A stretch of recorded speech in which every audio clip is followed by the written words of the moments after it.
Hello everyone, I am Anand and I welcome you to CRS Info Solutions. In this video, I will explain a very common confusion that developers face in LWC development. Should we import field references or just use field API names as a string?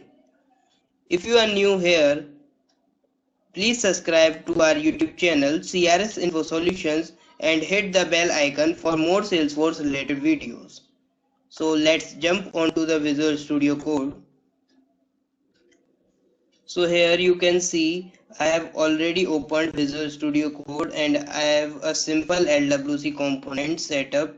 Let's say I want to fetch account name and email using the @wire decorator and the get record adapter from Lightning UI record API.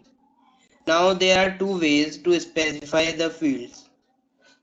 One is by importing the field references like this. Here we have the reference first name and email. We have to fetch the first name and email.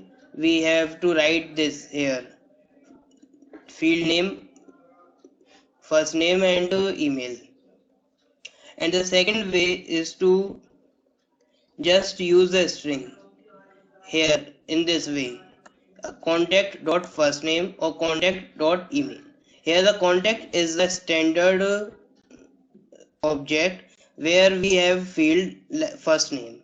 In the same manner, here the contact is our standard object and we are calling the field email. Okay. So now the question is, what is the actual difference between these two methods? Like we can just go ahead to and use string everywhere to save some typing, or is there any benefit to importing the schema reference? Let's break it down. If I comment out the import statement and just use string, yes, the code will work just fine, but behind the scene there are some very important differences that you should understand before choosing either this method. So let's talk about why we should import field references instead of using string.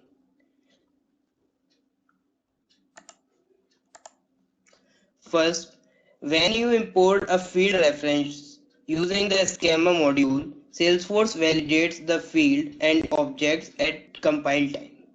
That means if the field doesn't exist, your code will throw an error while deploying, not at runtime. Second, imported reference automatically adjusts if the field name is renamed later in the org. So if sometimes renames email to primary email, your code still works because the references is dynamically linked. The third point is when you import reference, Salesforce makes sure that those fields are included in change sets or unlocked packages. So it helps in migrating metadata correctly between orgs, which is super useful for large projects or DevOps workflows. And lastly, using schema import ensure that field level security and sharing rules are respected. If a user doesn't have access to a field, it will not be returned in the response. This is a major point when you are building apps for production. Now you might be thinking, okay Anand, this sounds good, but what about custom field and objects? This works exactly the same.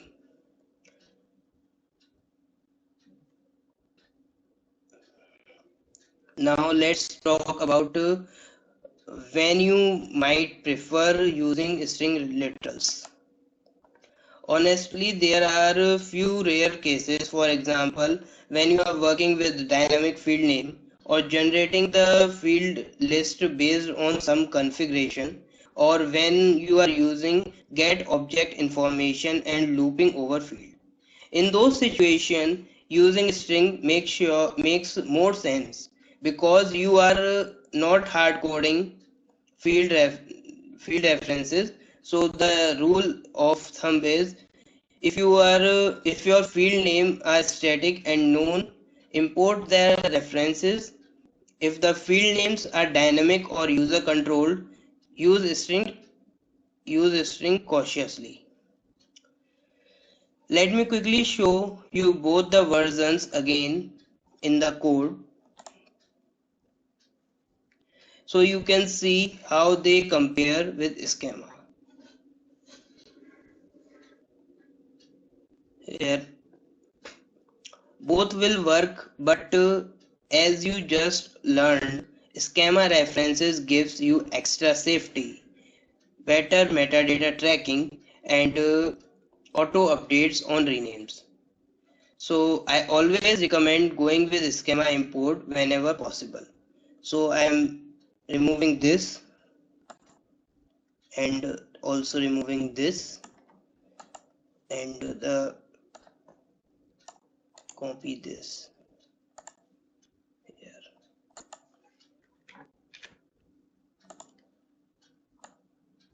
and email.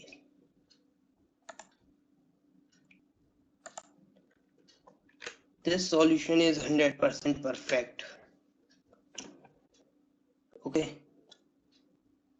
I hope you have clear understanding the difference between using field references versus string literals in LWC.